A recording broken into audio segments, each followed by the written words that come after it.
in this country, we're given the idea that communism, socialism is about control, capitalism, it's about freedom.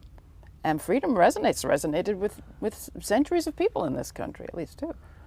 Well, I think, freedom, like everything else, like beauty and so on, lies a little bit in the eye of the beholder. Freedom to do what?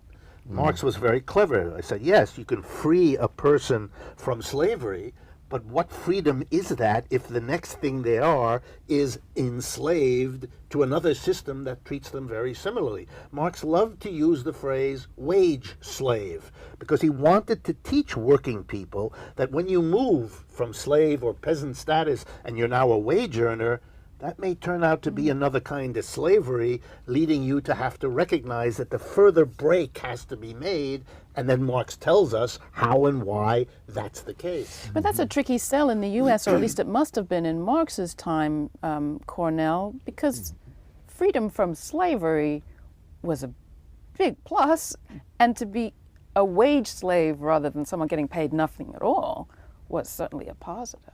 Oh, no doubt, no doubt. I think Marx was also preoccupied with what's missing in the slogans of the French Revolution, which is democracy. See, Marx is part of a radical democratic tradition that says that the voices of those in institutions must shape the direction of those institutions. So wage slavery is another form of undemocratic governance to the degree to which workers' voices, and of course Brother Wolff talks about this with unbelievable eloquence and insight in his recent works, that the voices of workers are not heard. And so America talks about its love of democracy, but when it comes to the workplace, our workplace looks very crypto-feudalistic in terms of those at the top dictating and shaping the destiny of those units. But I mean, Brother Wolff lays this out. You want to come in on that? Sure. I mean, Cornel says it very nicely and summarizes it.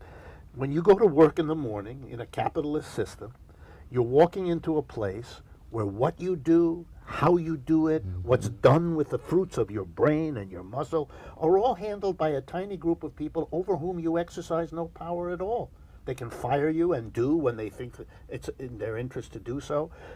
This is the opposite of democracy. In a democratic workplace, you would say every person, every man and woman who is part of this participates in making the decisions since they all have to live with the results. That's the democratic idea. And the modern capitalist enterprise is the negation of democracy. That's why it's always been so bizarre to imagine a system so fundamentally undemocratic in its workplaces should present itself as the agent or the bringer of democracy around the world.